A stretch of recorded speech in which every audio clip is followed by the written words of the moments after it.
happening?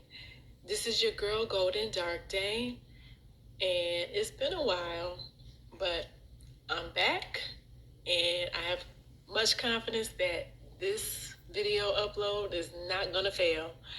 So, I'm coming back to you with my review and predictions from Power Book 2 Ghost Season 3, Episode number 7. So, again, I'm back. I am self-proclaimed #1 DC Power Universe fan, and this is what my review is for this episode. So make sure that if you appreciate my commentary, that you like my channel. Make sure you subscribe to this channel and definitely share it. And I want to know if you agree with my predictions and any portions of my review. So make sure you share your thoughts and opinions as well in the comment section. So, like I said, this is Season 3, Episode 7, Deal or No Deal, Power Book 2 Ghost. People are still stuck on referring to this series, this particular spinoff, as Power. Power is long gone, okay? Power hasn't been on for a couple of years now, so we need to get the name accurate. We need to get it right. This show is called Ghost. And the other spinoffs are also individually titled. They're all spinoffs from Power, though. So just want to remind folks about that, so that going forward, it's not a matter of continuing to correct people who are actual fans and might not know any better. So when we know better, we can do better. So now you heard it from your girl, Golden Dark Dame. So, but for this particular episode, it just aired a few days ago. So if you haven't seen it, you need to go ahead and catch up, because you have no reason to at this point. So 6 was pretty good, was fairly good. This episode right here was even better. This episode has juice, because the prior seasons have only had a total of 10 episodes. So this is Ep7. It's only 3 left before this season 3 is over. So listen, stay on top of it. It's winding down, and the writing is on point for keeping my attention. I can definitely say that for myself, speaking for myself. But I want to start off by the opener of this episode. We see Lauren. She's at home. She's supposed to be in protective custody. However, she has compromised her own protective custody because of the fact that she's just tired of being in the safe house. She feels like she wants to live a regular life again. And so she's at home still, against the will of the female attorney. Can't think of her name.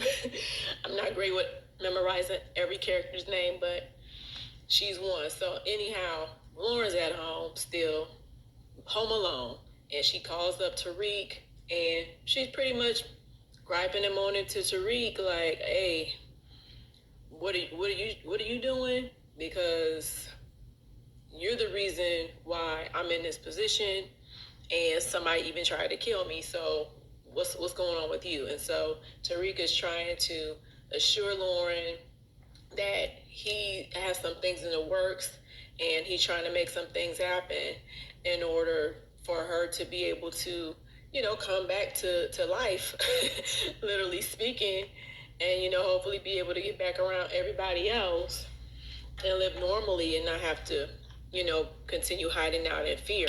But she's not feeling what he's telling her. She's frustrated. So he does let her know that he's trying to get some things going, trying to make some things happen on her behalf. She's not trying to hear it. And then beyond that, so, this is just additional stuff on Tariq's plate. Oh, let me give the disclaimer as well. I forgot. All statements expressed on this review, on this recording, are my personal opinions. Nothing is necessarily factual unless I specifically state that it is. It's for entertainment purposes. So let's get back into it. Get into it with me. So anyhow, Tariq has, like I said, this is just something additional on his plate for him to try to manage, knowing that finding out that Lauren is alive. And so what he ends up doing is, again, he's branching out. He has to connect, a couple of different circumstances and situations that are independently going on between other people back to himself, and try to keep things flowing that way and keep things from not going stagnant as far as, being able to sell product, still being under control of Nova and having to sell, push product on her behalf. So beyond that, stuff's going on with, the legal eagles, the attorneys, Sachs and Davis. So, they're rapping to each other. They're lying to each other. Neither one of them knows it. But, both of them have their own shady goings on as well, despite Sachs works for Davis, but Davis is doing what he can still. He's on the tail end of getting his brother, who's locked up, out. And so he's trying to do that with assistance from Sachs without Sachs knowing the full scope of why his brother's even locked up. And that is because Davis's brother actually got locked up covering for something Davis did, and Davis would have been the one who would be locked up if it wasn't for his brother. So either way, that's what's going on with them, between them. And then we also see Sachs and the female attorney. There's tension between them because Sachs, within the past 2 episodes, he discovered that Lauren Baldwin is actually alive, as everyone was under the impression that she was dead, with the exception of the female attorney. She's the only one who knew the truth from the jump as far as Lauren being alive, from the point that she was actually discovered in the water in a car. So Sachs is ticked off at the female attorney because, they've been pillow talking. They've been having action between the sheets. And so, again, his workload is, rising to the top and boiling over for him. And so he's frustrated at her because this is another set of individuals who have been keeping secrets from each other. Sachs and Davis have been keeping secrets from each other, as well as Sachs and this female attorney have been doing the same thing. So we're seeing this play out among various characters that are paired together, as far as, them being social between each other. And so also last episode, something that happened that boils into this episode is that Tariq and Effie, they're on the outs because Tariq in episode 6 confronted Effie, and, he got her to pretty much, admit full throttle, no cut cards held back. He got Effie to make a statement literally that, she took out Lauren. Effie doesn't know that Lauren is not actually, no longer breathing. But again, Tariq knows this. And so he does what he does. He creates this interaction. Like I said, he actually ended up leaving Effie out by the same water that Effie drove Lauren to and thought that she drowned her in.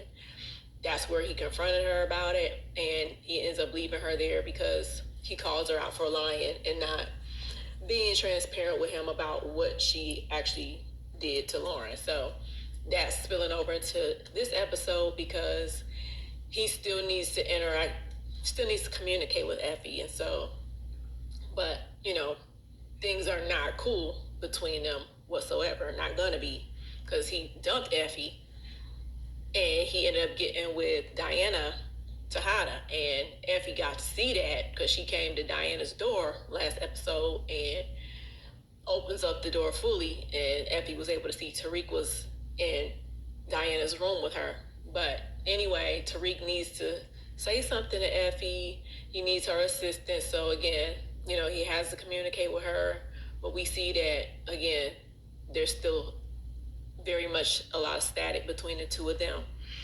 So Tariq is just, continuing to keep it moving and doing what he needs to do, like I said, so that nothing stops moving. He's remaining on his purpose in this episode for certain. So next thing is Tariq links up with Governor Tate. Well, governor in the running. Tate, what is he? Senator still? I don't know. Whatever Tate is, but Tariq links up with Tate. Again, this is part of his, continuation of keeping things moving and pretty much appeasing everybody that he needs to, because Tariq is being trailed and he knows this. It's due to the situation of Lauren. So he gets with Tate and he works out an arrangement to balance the standstill of nobody being able to sell anything right now. So what he does, getting together with Tate, works. It's effective, right? Just prior to that, there was also some static between one of the Tejada brothers, Drew, and his new lover, which is the son of a family that's close to the Tejadas. And so there's static between them because out of the blue, the other brothers from this other family, they hit Drew out of nowhere with a proposition that, hey, we need a bigger cut of money, for working together. So everybody's pretty much frustrated. So much frustration going around this episode among pretty much every character.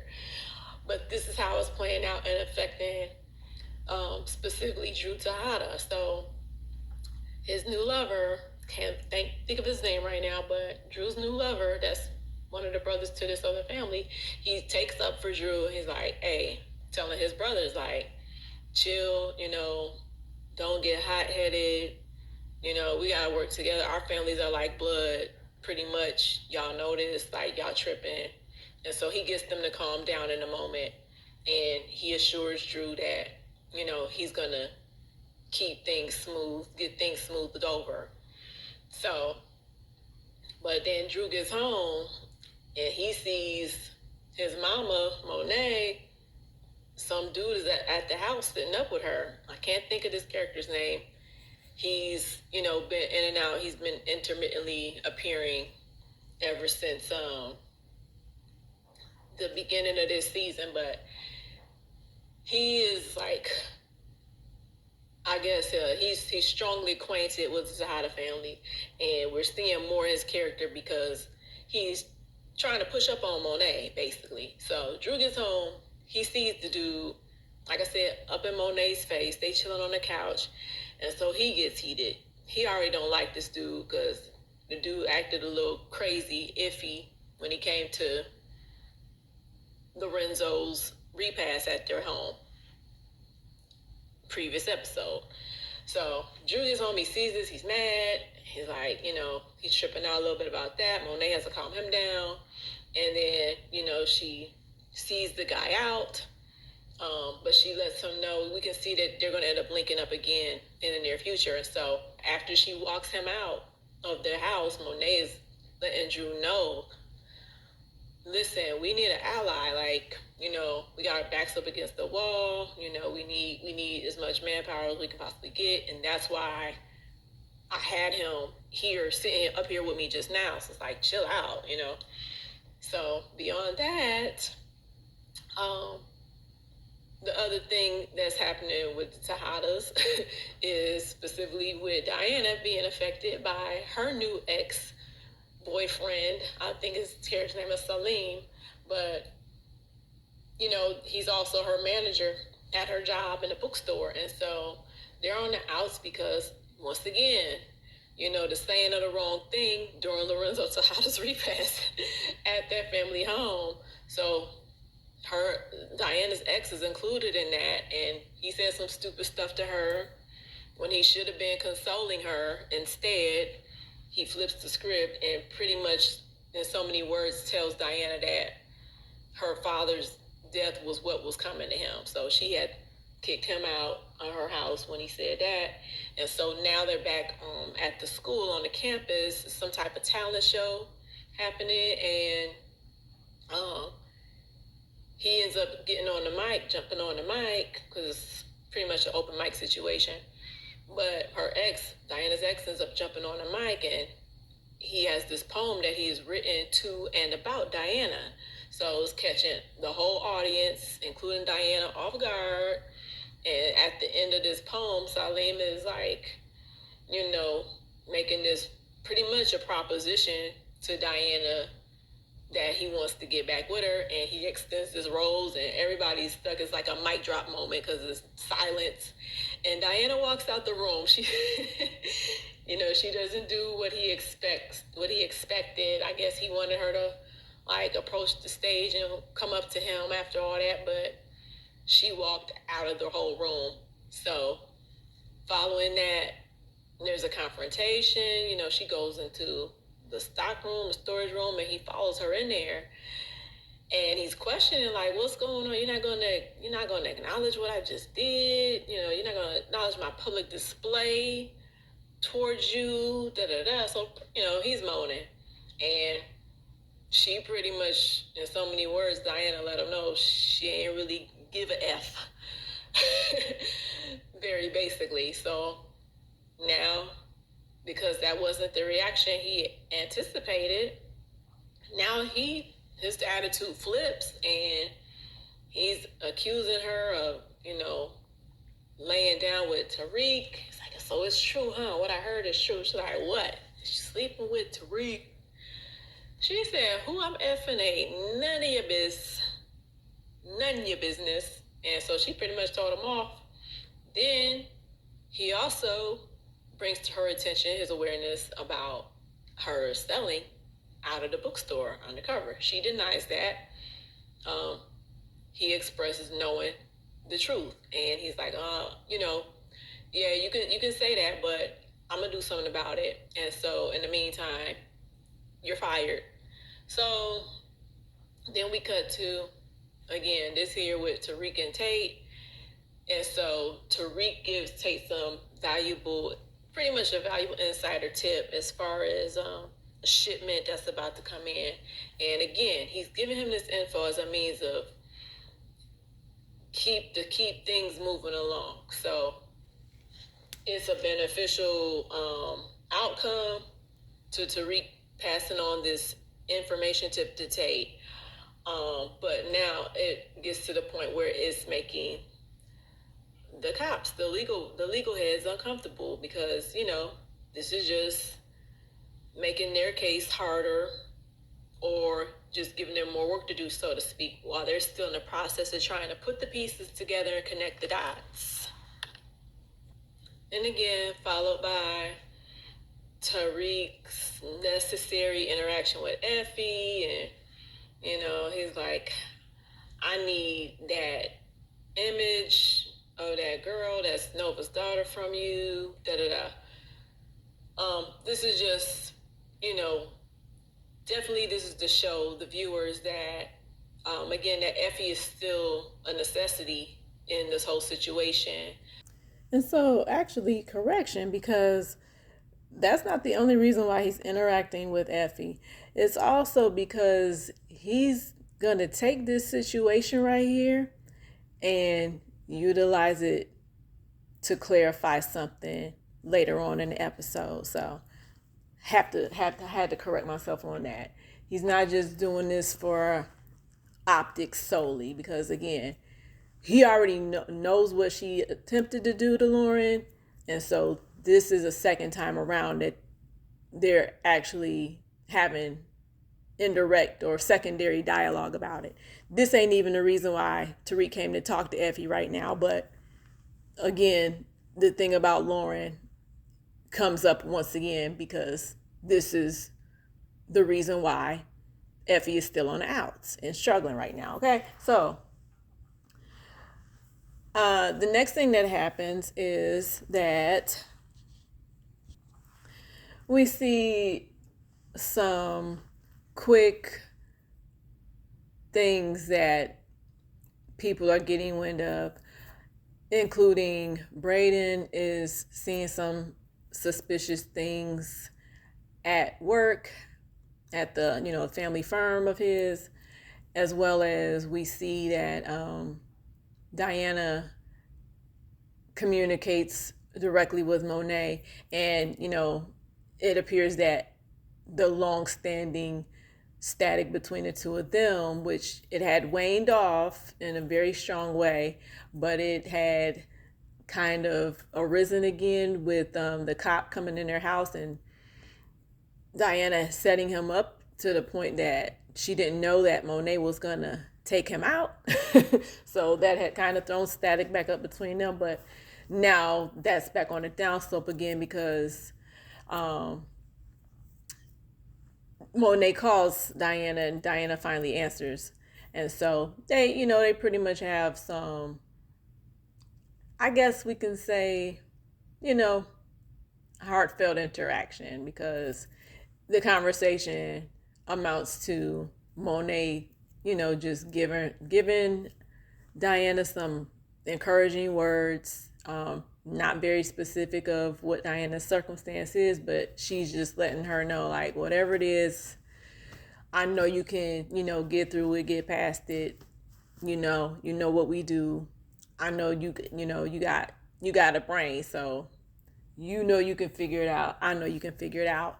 And so also we see again the extent of Effie struggling from Tariq outing her because she got to come up with her tuition payment, and she links up with Kane. He had promised to get her something to sell, but it's a very small amount of product to push. So she's ticked about that outcome. And so now he's offering to help her out financially. She's against it. And so we get to see that. So now we're back to getting a little bit more moving along with seeing the continued two-faced interaction between Davis and Sachs. But both what each of them is doing again coincides with benefits of each of their hidden agendas, to where they take final steps to see to it that as far as Davis's brother's case goes, that he's gonna definitely make his way out of prison. So that's what they're finalizing. And note that I did notice the change in character from episode 6, but I just wasn't too sure if it was what I thought it was. I wasn't sure that I saw what I thought I had seen. So as of this episode, it's quite clear that the character of Davis's brother, which was being played by rapper Method Man, has swapped out with a different actor who is now playing the role of Davis's brother who's locked up. And so, so again, just side note, off-cast info. If you want to know why Redman's no longer playing that character, look it up. The info is out there. I looked it up, so I know why. And look, I agree with the reason why. So again, check that out for yourself if you're not already aware. But moving on, so here we go with, everybody's back in class. And when I say everybody, I mean everybody is in the same classroom. So they show a go around of everyone expressing their opinion based on the topic that's presented in class. And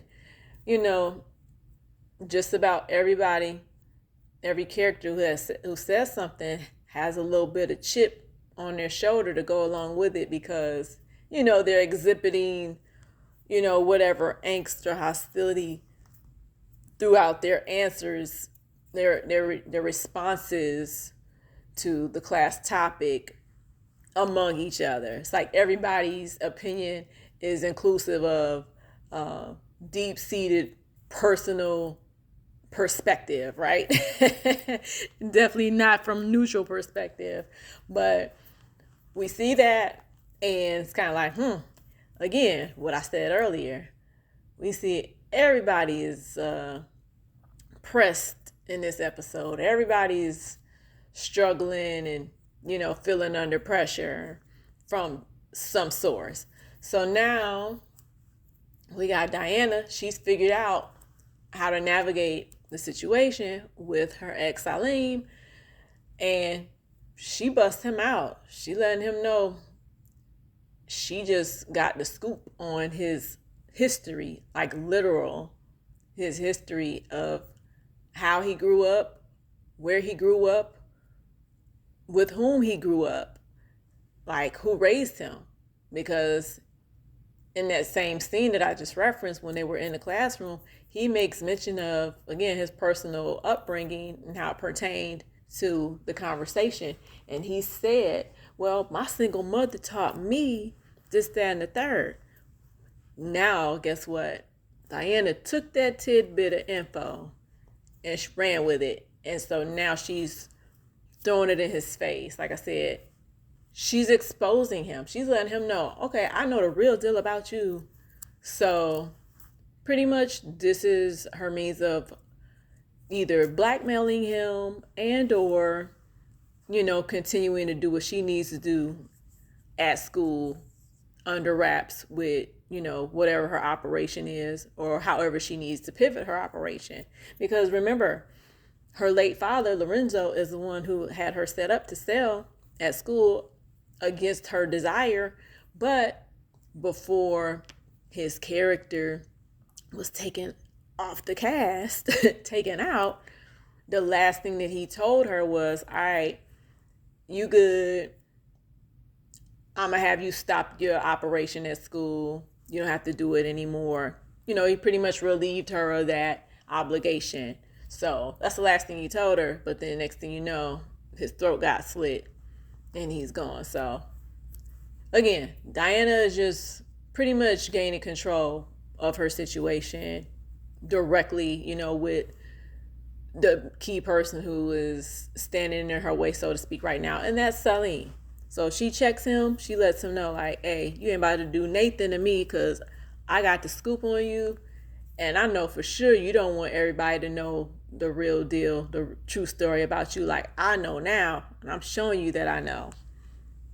Because Diana's ex Salim got he going by a whole alias right now. His real name is Trevor. So,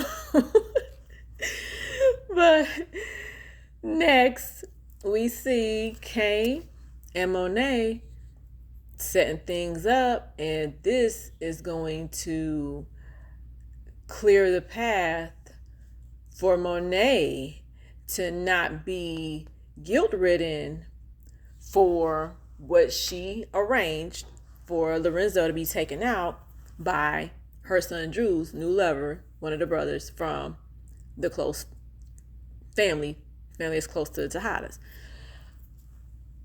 Last episode 6, at the conclusion, Monet gets home after the repast, after the funeral, after all this, and she sees the ghost of Lorenzo sitting at the table. Recognize, this was her husband, 30 years. He accidentally shot her first child, took him out, and what's the word? It won't come to mind. He confessed that to Monet.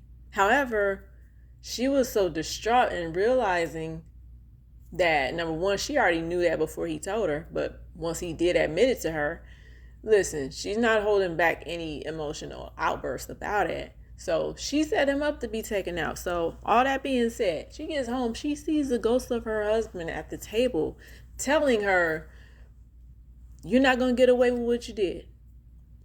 Because once our kids, the 3 kids they had together, once our kids find out, they're never going to forgive you. So the ghost of her husband that she set up to be executed is already haunting her. So that's why this scene on the screen now is about to take place. She's about to clear her path of guilt and of suspicion. So we think, so it appears. So they setting up the dude that's been trying to get at her. She and Kane are setting him up right now. And so initially it appears just to the degree of she knows that Drew was bothered by him. He showed Kane, again, early in the season, he wasn't trying to F with that family as far as, going into business with them for real. But again, the most static that is pre-existing is just Drew's dislike of him and being able to see through this guy's moves and motives, trying to get in with his mom. He don't like that. Feel like it's very disrespectful, right? So all that being recognized, it first appears that Monet is doing this again to get this guy like out of the way. But it's a dual purpose behind it, and that purpose is after he gets taken out at the conclusion of this scene, she is also able to successfully frame him and give the appearance that this guy is the one who was responsible and or the one who actually committed taking the life of her husband, Lorenzo, that she was so mad at and that she is actually responsible for. Because it's only two people who knows that she set up taking Lorenzo out, herself and her son Drew's new lover. Right. So now check it. I'm about to wrap this up shortly because I do want to include my predictions, but unfortunately, I cannot continue without pointing out something that is highly apparent. Listen, I love me some MJB. However, this scene, as far as her taking, and his character's name is Kai, her taking Kai, Monet taking Kai out in this scene, it was, I have to say it. I hate to say it, but I have to say it. This was a poorly executed action scene. Monet, I mean, I don't know if she's completely to blame or if it should also be blamed on the camera work, the views, the angles, but I mean, this scene was bad. She proceeds to pull out a knife while Kai's back is turned to her, right? And just her motion is what compels him to turn around and notice that she's even moving. And when she proceeds to raise her arm and, lunge toward him to stab him, this was just a bad scene. It was just so, it was bad. It was not good. That needed to be rehearsed some more, or again, a different angle of it should have been captured, because it just looked so stiff and it was I'm sorry, I just had to say that though. I gotta keep it real.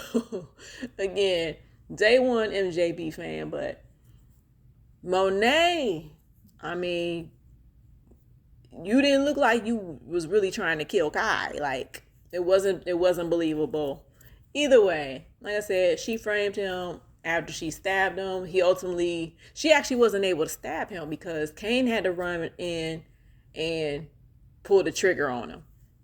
That's what took Kai out. And then following which, again, they take proof of them taking Kai out to the Russians, right? So this is looking like, okay, well, that was smart as hell. That was a smart, what's the word I'm looking for? A smart objective for double crossing Kai. Because again, this is what's going to cover Monet's tracks. So and this was totally unexpected, y'all. Monet and Kane, Andrew delivered Kai's head to the Russians. Again, to prove, show and prove to the Russians, number one, he was the one, he was the reason why this beef got started and we had this misunderstanding of each other trying to take the other out from Lorenzo being taken out. But again, this was all orchestrated by Monet. Period, period, period. Okay, each part of this orchestrated by Monet. And again, this looks like this is going to be a final step in her successfully and finally and totally covering her tracks. But I have one more thought connected to that, and that's part of my prediction. So, moving on. Yeah, that was a hardcore sabotage double cross that Monet did on Kai. So, yeah, that was crucial right there. So now, next thing is we see, look, Davis's brother, he's out, right? Yet he's like reluctant. He's not happy. He's not like celebrating it. He's just resistant to this for some reason, right? Didn't really see this coming as an end result for him being released and being free. So that's happening. We also see the next thing with Tariq and Lauren is here they are again on the phone because with Davis's brother getting released just prior, this is also constituting movement with the detective work going on, the investigation around Tariq. And so one of the administrative staff actually goes to, the Braden's Family Enterprises and pretty much confiscates some garbage that's telling and aids the investigation. So things are getting tighter.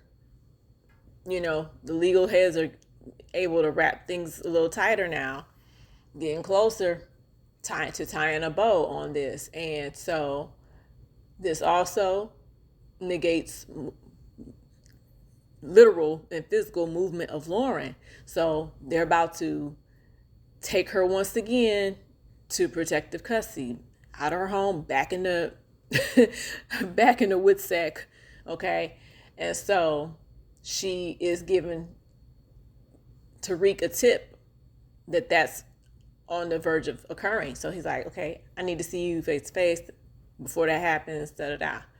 So he wants to see her for the sake of proving to her, again, giving her the highest reassurance possible that he never was seeking to, have Lauren's life taken out, that, trying to persuade her that he's not a monster, he's not a bad guy, that the police have obviously talked him up to Lauren as being, and he recorded that last conversation that he had with Effie as a means of proving that to Lauren. So he plays this recording to Lauren.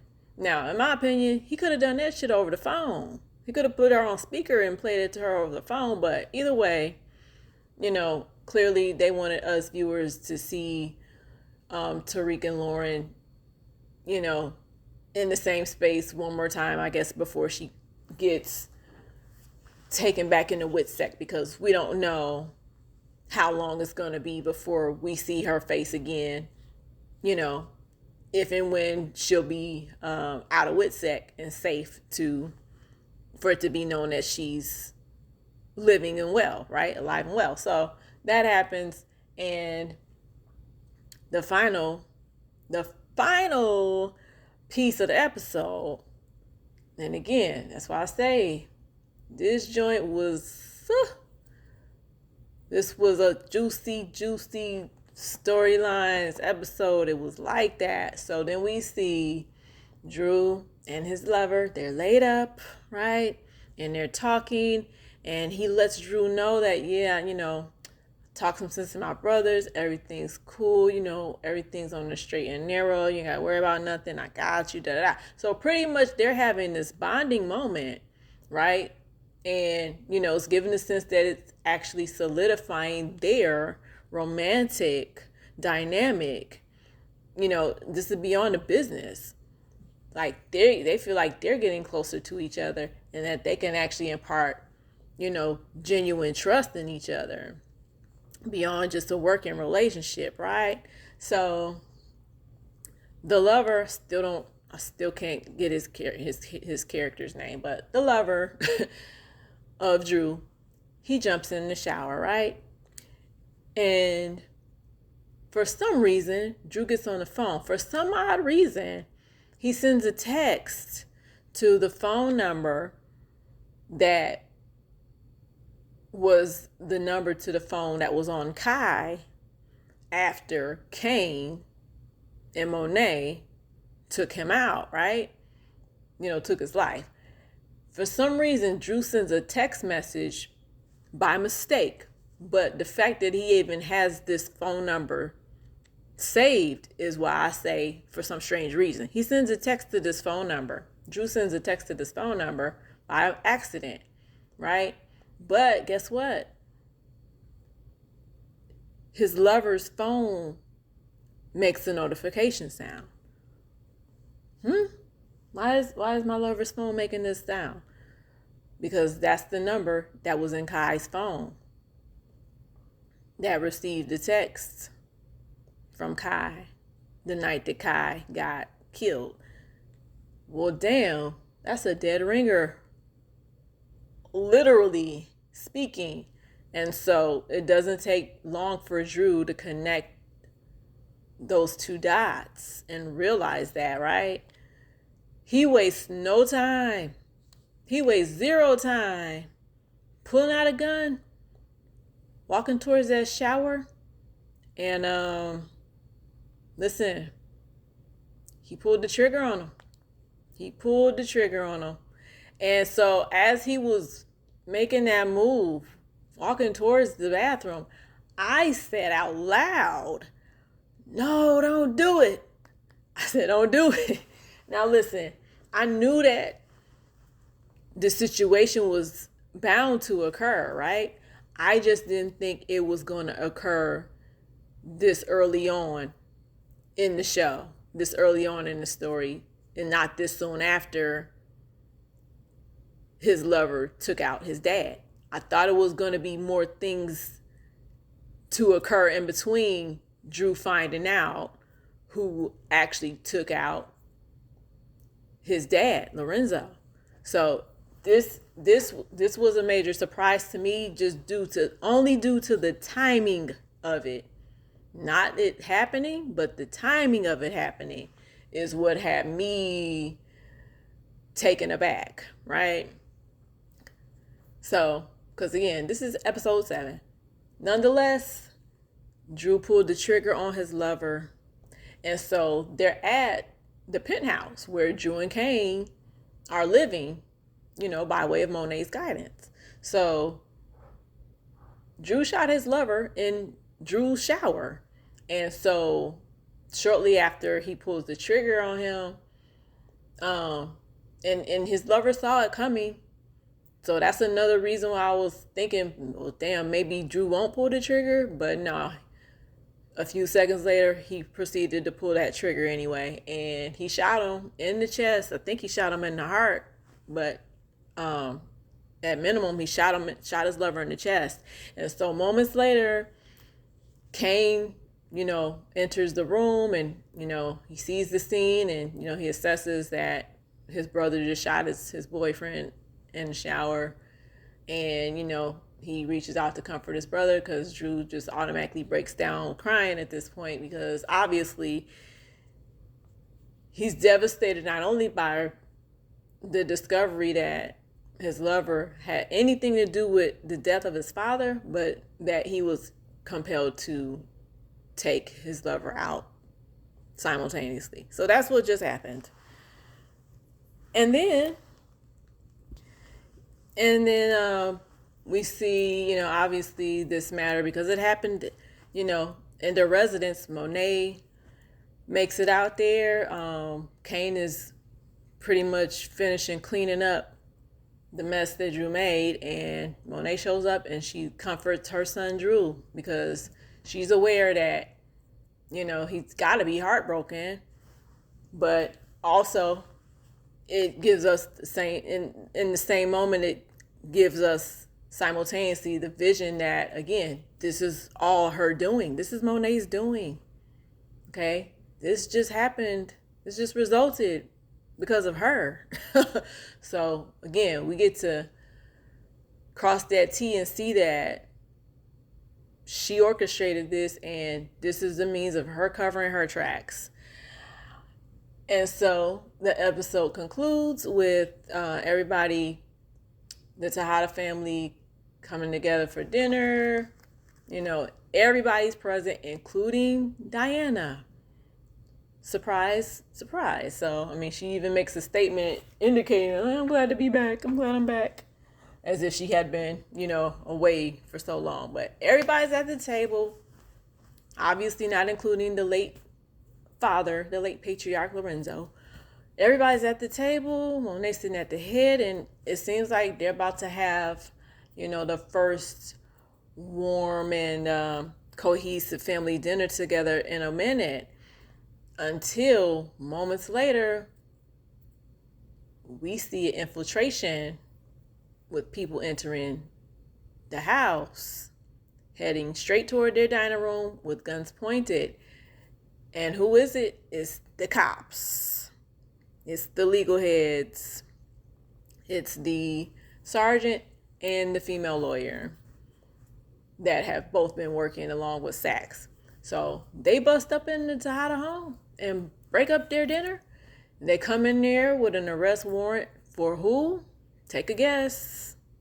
Probably won't guess right, but they busted up in there in order to arrest Diana. For what? Selling drugs. Because they got to see surveillance video footage of her going to the rooftop lockers that way back when Tariq showed and gave her access to. And that's the end of episode 7, Deal or No Deal, season 3. Now, tell me what you think. I want to know in the comments, once again, what are your thoughts on this episode? What stuck out to you about this episode? Oh, and there's actually one more thing I left out, and it's kind of on the minor side, but because it's definitely going to manifest through the rest of the remaining episodes. Brayden, from what he noticed that was kind of off in his family workplace, it came to a head, and he got to realize that his family's company is a whole hoax. It's a whole cover up, right? The whole operation of his family's company is undermining business occurring, right? So he finds this out. To his surprise, to his dismay, despite his uncle being the one admitting this to him, his uncle has to remind Brayden, well, dude, I mean, you a criminal yourself, so what are you mad about? How can you call yourself being mad? You already part of this shit. So you fitting right in, dude. This is what it is. This is how it's going to continue to go. So this is somehow of much shock and awe to Brayden to realize his family's company is a hoax.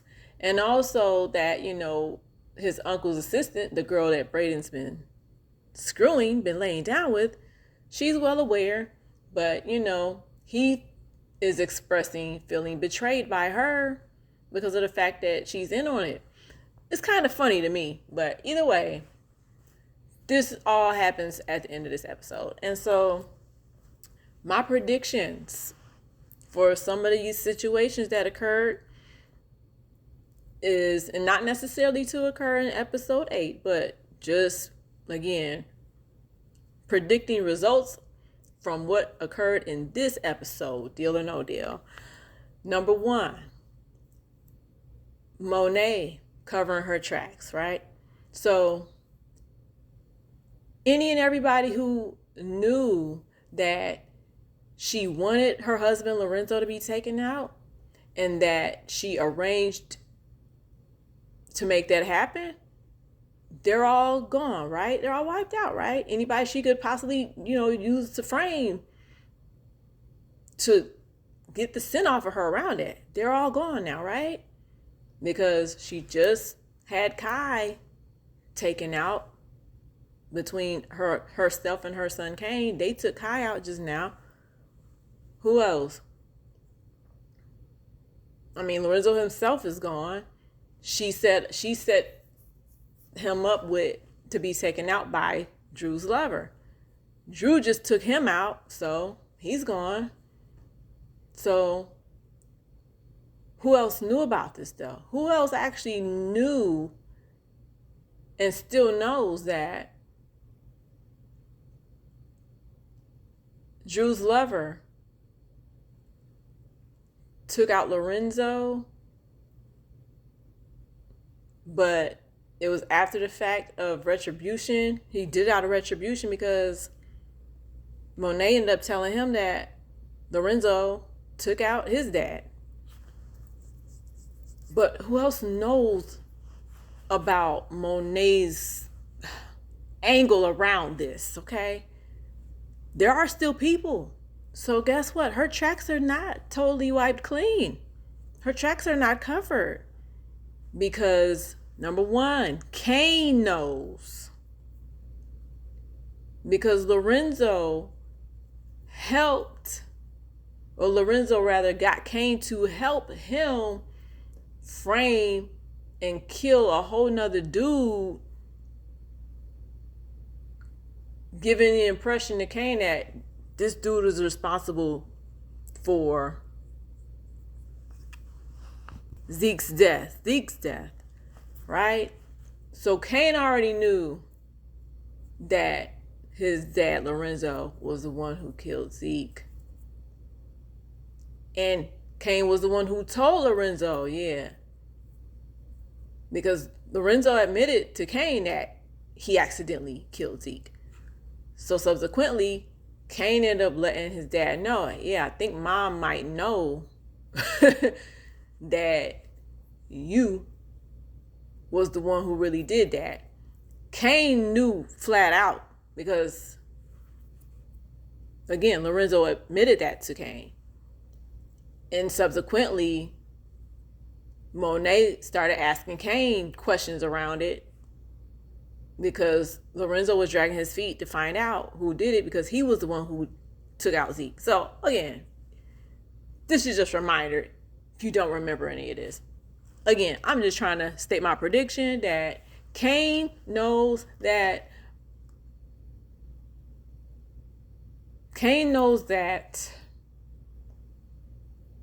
Monet would have had motivation to have something to do with the death of his dad / Monet's husband, Lorenzo.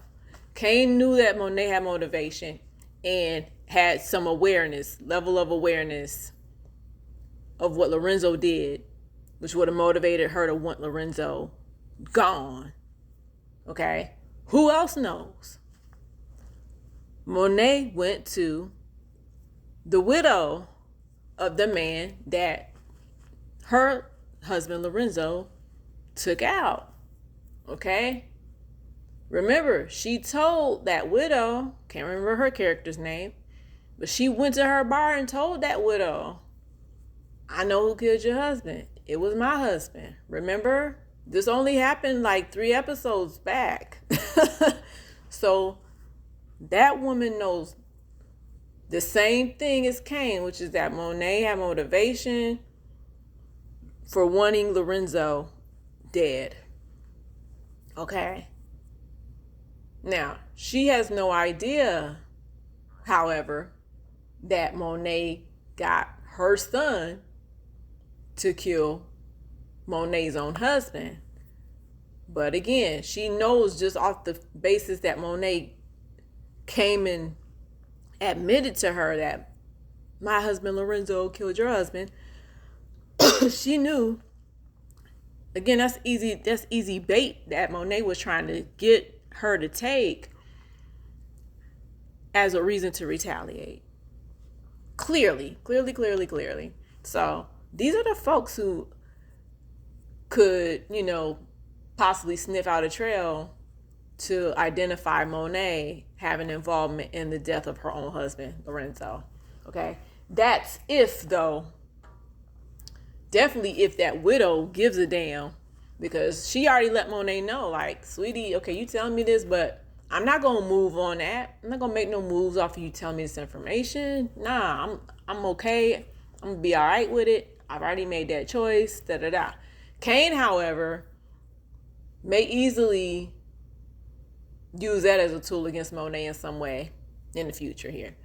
Another prediction I want to make is in regards to Effie and the association that's increasing between she and Kane. Because again, Kane he offered her money to cover her tuition. However, she rejected it, yet he went ahead and paid her bill anyway. He paid the school directly for Effie's tuition so that she would remain in good standing and be able to continue with school, right?